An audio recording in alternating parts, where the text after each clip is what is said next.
तो वृंदावन में एक संत थे, वो रोज सोहनी सेवा करते थे, झाड़ू लगाते थे पूरे वृंदावन में, यत्र तत्र जहां उनका मन करता था उसी कॉलोनी का आज पूरी सफाई करते। सुबह 4 बजे से उनका यही भजन था, यही संध्या थी, यही नाम जप था। सोहनी लेते और लेकर के बुहारते पूरे मार्ग को। और हमारी आपकी तरह नहीं जोर जोर से, नहीं, धीमे धीमे। उनके मन में यह भाव था कि वृंदावन श्री प्रिया प्रियतम का ही स्वरूप है, इनके प्रति मैं रोष नहीं करूंगा, धीमे धीमे। और जब बुहारते थे तो अपने नेत्रों से ध्यान पूर्वक ब्रज की रज को देखते थे, कहीं कोई चिन्ह दिख जाए, कहीं किशोरी जी के चरण रज दिख जाए, कहीं ठाकुर जी के चरण दिख जाए। करते करते जब वर्षों बीत गए तो किशोरी जी के मन में भाव आया, हम नित्य रास के लिए वृंदावन में जाते हैं और पूरे वृंदावन को सुव्यवस्थित महात्मा करके रखते हैं, और इनकी एक ही अभिलाषा है कि हमारे चरण चिन्ह इनको दिख जाएं। एक दिन किशोरी जी ने उनको अपने चरण चिन्ह का दर्शन कराया। वो चरण चिन्ह देख करके उनके मन में विश्वास हो गया कि हे श्यामा जी, चरण चिन्ह है इसका मतलब चरण भी है, और चरण है तो मतलब आप भी हो। जब चरण चिन्ह तक ले ही आई हो तो आप अपने दर्शन भी करा दो। अब अगली उनकी स्थिति हो गई कि अब चरण चिन्ह नहीं, अब तो प्रत्यक्ष किशोरी जी को देखना है। लेकिन हमारे ब्रज की एक परंपरा है कि जब तक किशोरी जी की सखियां अनुमति नहीं देंगी ना, तब तक किशोरी जी के दर्शन नहीं हो सकते। इसलिए ललिता जी को मनाओ, विशाखा जी को मनाओ, यमुना जी को मनाओ, गोपेश्वर महादेव को मनाओ। सखियां जब रीझ जाएंगी तब किशोरी जी से मिलना होगा। वृंदावन रस अलग है। अभी हम 15 तारीख से जो कथा करने वाले हैं वो वृंदावन रस के ही ऊपर है। 15 से लेकर के 18 अप्रैल तक गांधी धाम कच्छ गुजरात में, जहां पर वृंदावन रसामृत पद लिखा गया, वहां उस कथा को आप लाइव सुनना, उसमें वृंदावन रस की ज्यादा चर्चा करेंगे। तो जब तक ललिता विशाखा आदि सखियां अनुमति नहीं देती तब तक किशोरी जी के दर्शन नहीं होते। लेकिन किशोरी जी तो चाहती हैं कि उनको दर्शन दें। तो एक दिन किशोरी जी ने रास करते करते अपना नूपुर वहीं छोड़ दिया, और नूपुर छोड़ करके किशोरी जी निकुंज में चली गई। आप सुबह सुबह जब सोहनी करने आए तो आपको वो नूपुर मिला, और नूपुर देख करके वो आनंदित हो गए। इतना सुंदर नूपुर, ऐसी सुंदर उसकी कलाकृति, इतना हल्का उसका वजन, इतना सुंदर उसका स्वरूप।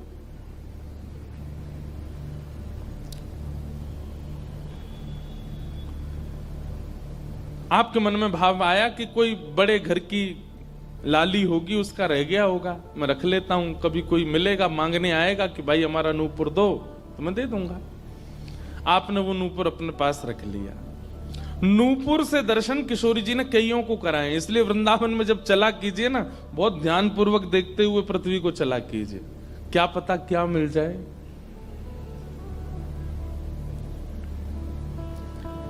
सूरदास जी को भी नूपुर से ही दर्शन हुए किशोरी जी के, और आज इन महापुरुष को भी हो रहे हैं। मुझे नाम स्मृति में नहीं आ रहा है, शायद संभवतः श्याम चरण दास जी नाम था। तो नूपुर को अपने पास रख लिया। किशोरी जी का नियम है कि जब रास में जाती हैं तो सब सखियां उनका श्रृंगार करती हैं, और एक एक श्रृंगार जो उन्होंने धारण किया है वो लिख लेती हैं। कानन में कुंडल पहने हैं, गले में ये हार पहना है, उसके ऊपर मोतिन की माला पहनी है, फिर गुंजा माला पहनी है, फिर नवलखा के हार पहने, हाथन में इतने कड़ूला पहने हैं, पैरन में पाजे। क्यों? बोले रास में श्याम सुंदर आते हैं, पता ना काचोरी करके भाग जाएं। अगर एक कम रह जाए तो फिर ठाकुर जी की शामत कहाँ है, हमारी श्री जी का श्रृंगार बताओ। इसलिए सब सखियां जो हैं किशोरी जी के सिर से लेकर नख तक एक एक श्रृंगार को लिख लेती हैं पहले, रास में भेजने से पहले, और फिर रास में आने के बाद, रास से आने के बाद फिर सब सखियां एक एक श्रृंगार, एक बोलेगी हाँ भाई कानन में ये कुंडल हैं, सिर पर ऐसा सुंदर वो है, गले में ऐसी माला है, हाथन में कड़ूला, पामन में ये 2 पाजेब हैं, सब गिनती करो, और एक एक करके उतारती जाती सखियां। आज किशोरी जी के चरणों का एक नूपुर नहीं है। शाखा आदि बोली हे श्यामाजू आपका एक नूपुर कहां गया? बोले अरे मो तो पतो ना है, सके नृत्य करते करते रह गए हो वृंदावन में। ललिता विशाखा बोली स्वर्ग के इंद्र के हाथी के दांतों से बना हुआ नूपुर है वो, सामान्य नूपुर नहीं है। आपके ऊपर तो कोटि कोटि ब्रह्मांड वारी वारी जाते हैं किशोरी जी, पर वो नूपुर ठाकुर जी ने आपको भेंट किए हैं, बड़े बहुमूल्य नूपुर हैं। पता कहाँ रह गए होगो कहीं पे। किशोरी जी तो मन बना चुकी है ना, दर्शन देना है उनको। तो ललिता विशाखा ने विचार किया कि हम ही जाती हैं, ढूंढ के आती हैं निकुंज में, कहाँ है, वृंदावन में। बोले अपने रूप में तो नहीं जाएंगी, तो एक वृद्धा का रूप धारण किया, एक वृद्ध मैया का रूप धारण करके ललिता विशाखा गई और वृंदावन में ढूंढने लगी नूपुर कहाँ है। तभी ढूंढते ढूंढते वो महाराज जी सोहनी कर रहे थे, उनके सामने पहुंची। अरे बाबा, हमारी लाली आई सवेरे सवेरे यहाँ पे और बाके पाम को एक नूपुर रह गयो, तेने देखो। बाबा बोले तुम कौन हो रही? बोले हम पास के गांव की रहवारी, हमारी बहू है वो और या की लाली है वो, जाको नूपुर रह गयो है। बाबा बोले मैं कैसे पहचान जाऊं कि तुम्हारी ही लाली का नूपुर है? भाई मनचले लोग हैं, बहुमूल्य वस्तु किसी पे देखते हैं तो सब अपना अपना बताते हैं। रोड में अगर 100 रुपया गिर जाए और 50 लोग वहां से निकल रहे हों, कि कोई पूछे भैया 100 रुपया किसका, सब अपनी जेब चेक करते, भले ही कुछ लेके नहीं थे, भले ही जेब में कुछ नहीं था, फिर भी देखते हैं लग तो मेरा ही रहा थे, मेरे जेब में 100 रुपए तो थे। सब अपना बताते हैं बहुमूल्य वस्तु को। तो मैं कैसे मानूं कि तुम्हारा नूपुर है? अरे बाबा हम कह रहे हैं तुम थे। बोले कहवे को अभी मैंने तुम, मैं तो असमंजस में पड़ जाऊंगा कि मैंने गलत आदमी दे दियो। बाबा फिर कैसे माने को? बोले एक नूपुर मेरे पास है, एक नूपुर तुम्हारी बहू ने ही पहन रखो होगो, वाकू ले आओ और यहां लाकर के मुझे पहले नूपुर की पहचान करा तो मैं दूसरा दे दूंगा। ललिता विशाखा बोली बड़ो चतुर बाबा है, श्री जी को बुला रहा है। अरे बाबा तो शर्म ना आवे, ऐसी घर की बहू बेटी ने हम तेरे पास लेके आवेंगे? बाबा बोले तो फिर चले जाओ, तुम पे भैया खूब धन धान्य, दूसरों नूपुर बनवा लियो, जो मुंह पे ही रहने दो। ललिता विशाखा बड़ी चिंता में लौट करके आई तो किशोरी जी बोली क्या बात है, आप इतनी चिंतित क्यों? बोले एक बाबा है, बाने आपको नूपुर धल लियो, यूं कह रहा है कि पहले जिनके पास एक नूपुर है उनको लेके आओ तब दूसरा दूंगो। तो श्री जी बोली इसमें क्या देर है, फिर ले चलो, चलते हैं ना। विशाखा जी समझ गई, बोले हे ललिता जी ये सब लीला किशोरी जी कर रही हैं, इनको दर्शन देना है उनको, और हमसे और आपसे स्पष्ट कह नहीं सकती, क्योंकि हम तो फिर सबको परखने लगती है ना कि इसमें कोई दोष तो नहीं, इसमें क्या गुण है। इसलिए किशोरी जी सीधे हमसे नहीं बोल करके और ये लीला कर रही हैं, इनको ले चलो। और किशोरी जी आई वृंदावन और महात्मा बैठे सोहनी कर रहे थे और सामने से जैसे ही किशोरी जी को आते हुए देखा, बाबा ले हमारी बहू आ गई, अब नूपुर दे दे, देख या को नूपुर भी वैसा ही है। बाबा बोले मेरी आंख की कमजोर है, ने दूर से दिखना रही, पास लाके हाथ से स्पर्श कराओ। ललिता विशाखा बोली बाबा तो शर्म ना आ रही अपनी बहू को स्पर्श करा में? तो बोले चरण स्पर्श करावे में कहा देर, ले आओ। किशोरी जी समीप गई, जैसी चरण स्पर्श किए अपने हाथों से नूपुर पहना करके लिपट गए चरणों से। हे किशोरी जी, हे श्यामाजू, अब कृपा करो, मैं जानूं ना तो ये दोनों कोई बूढ़ी मैया हैं और ना आप इनकी बहू हो, आप साक्षात किशोरी और ये ललिता विशाखा है, अब मुंह पे कृपा करो। तो किशोरी जी ने उसी नूपुर से उन महात्मा के सिर पर एक चिन्ह बना दिया, अपने नूपुर का ही चिन्ह बना दिया और कहा बाबा अब जीवन भर ये छाप आपके मस्तक पर ही रहेगी, मेरे नूपुर की छाप। उन महात्मा के मस्तिष्क पर जैसे हमारे तिलक दिखता है, ऐसे प्रत्यक्ष नूपुर की छाप प्रत्यक्ष सबको दिखने लगी। अब ये तो थी उनके ऊपर कृपा, लेकिन इससे क्या हुआ कि वे महात्मा लौट करके जब अपने आश्रम आए तो उनके गुरुजी ने जब उनके माथे पर देखा तो वो बोले हे तुमने अपने गुरु के द्वारा दिया हुआ चिन्ह बदल दिया? हमने जो तुमको तिलक दिया तुम वो क्यों नहीं लगाते, ये क्या लगाए घूम रहे हो। तो हाथ जोड़ के निवेदन किया, गुरुजी ये कोई तिलक नहीं है, ये कोई चिन्ह नहीं है, ये तो मेरी किशोरी जी ने कृपा करके अपने नूपुर का चिन्ह मुझे दे दिया है। तो गुरुदेव बोले, हाँ तू बहुत बड़ा भक्त है ना, किशोरी जी आकर के तुझको चिन्ह देंगी। कोई माने नहीं, सब बोले जाओ इसको मिटा के आओ, और जो मैंने तुमको चिन्ह दिया है वो लगाओ। अब पहले तो उनके हाथ कांपे कि मैं इसको कैसे मिटाऊं, लेकिन गुरु आज्ञा से ऊपर कोई नहीं। देखो ये गुरु निष्ठा होती है। किशोरी जी ने भले ही चिन्ह दिया, लेकिन गुरु आज्ञा है तो ठीक है। गए यमुना जल से सुबह से शाम हो गई मिटाते मिटाते, लेकिन वो चिन्ह मिटा नहीं उनसे। शाम को लौट करके आश्रम आए तो गुरुजी बोले, मैंने तुझे सुबह टोका था ना ये चिन्ह मिटा के आ, और तू अभी भी नहीं मिटा रहा। बोले गुरुजी मैंने प्रयास तो बहुत कर लिया लेकिन ये मिट नहीं रहा है। तब भी उनके गुरुजी माने नहीं। अब तो महाराज ये होने लगा कि गुरुजी को इतना क्रोध आ गया कि ये इतना हट कर रहा है कि हमारे द्वारा दिया गया तिलक चिन्ह उसको अस्वीकार करके और ये मनमुखा चिन्ह लगाए घूम रहा है माथे पर। गुरुजी ने सब अपने परिकर के लोगों को बैठा करके पंचायत करी आश्रम में। बोले इसको निकालो, जब हम में श्रद्धा नहीं, हमारे स्वरूप में श्रद्धा नहीं, हमारे तिलक में श्रद्धा नहीं, तो क्यों रहता है यहाँ पे। वो रोते रोते बोले गुरुजी मैं सत्य बोल रहा हूं, ये किशोरी जी ने चिन्ह दिया है और मैं खूब प्रयास कर रहा हूं। नहीं तो आप प्रयास कर लीजिए, ये मिट नहीं रहा है। अच्छा अब हमसे चाहता है कि हम तेरे माथे को छू करके मिटाएं। नहीं माने।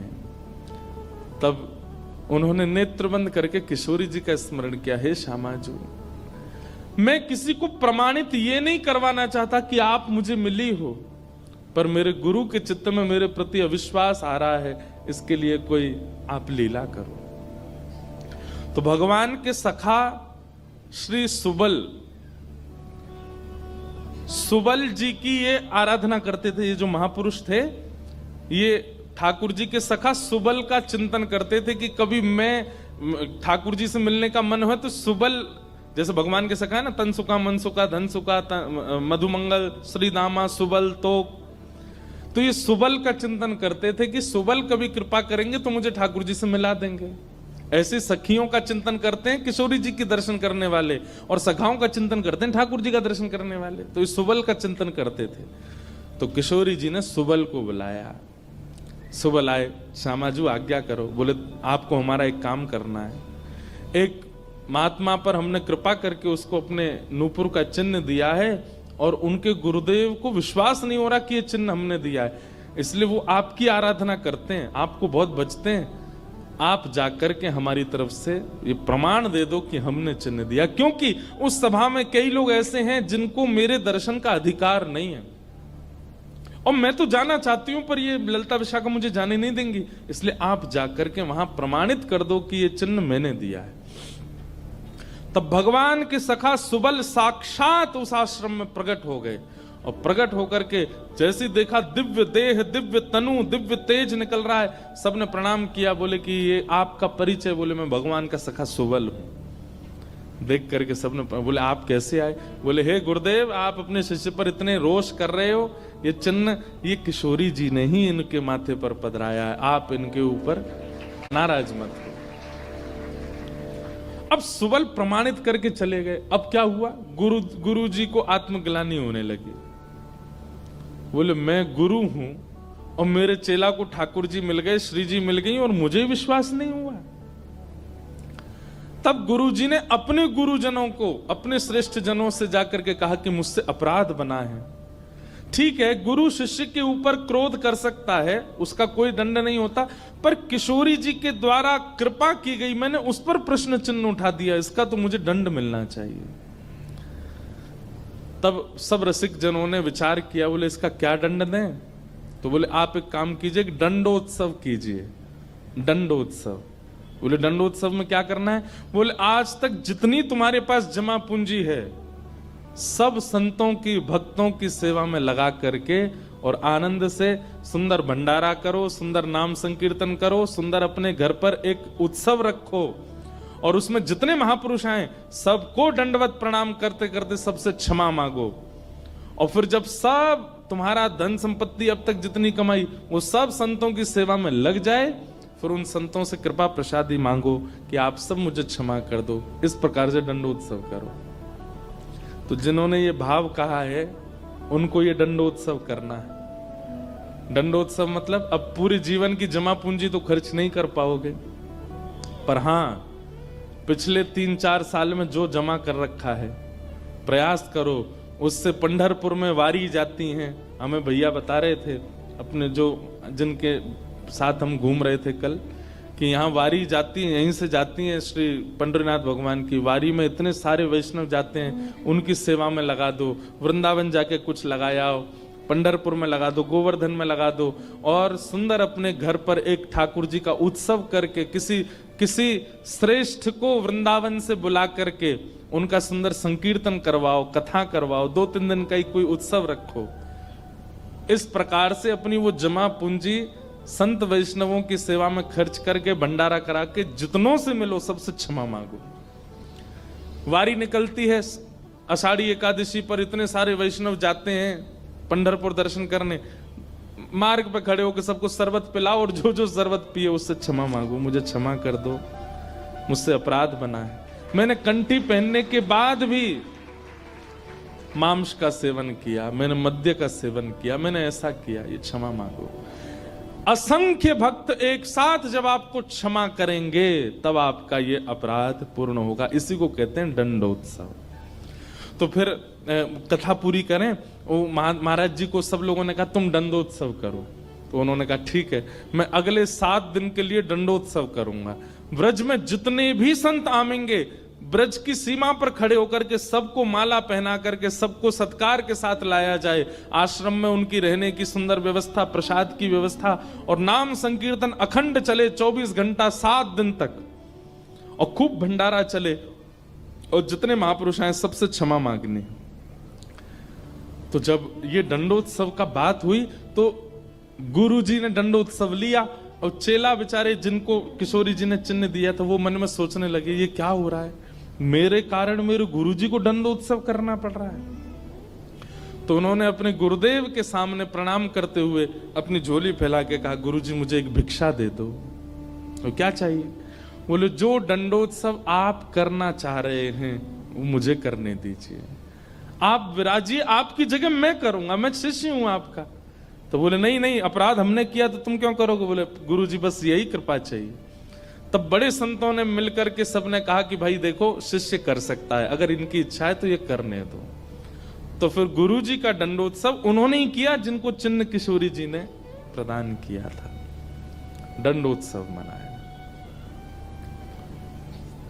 इस प्रकार भैया जिनसे ये अपराध बन जाता है ना, कभी कंठी माला पहनने के बाद अपराध बन जाता है, किसी वैष्णव के प्रति कुभाव बन जाता है, किसी तीर्थ में जाकर के कोई पाप बन जाता है, उनको ये सब दंडोत्सव करने चाहिए। अपनी कोई पैसा खर्च कराने के लिए नहीं कह रहे हम, लेकिन हाँ जितना हो सके वैष्णवों की सेवा करके, अब चाहे वो धन लगा के करनी पड़े, चाहे तन से करनी पड़े, चाहे मन से करनी पड़े। पर लोग बड़े कंजूस हैं आजकल। बोले कि महाराज जी आपने मन से सेवा भी तो कही है, कोल्हापुर में बैठे बैठे आंख बंद करके यही संतों की सेवा कर देंगे, इनके पाम पूछ दिए, 5000 रुपया हमने दक्षिणा में दे दिए, ले खर्च भी नहीं हुए, मन से सेवा भी हो गई। तो इसलिए दंडोत्सव करो।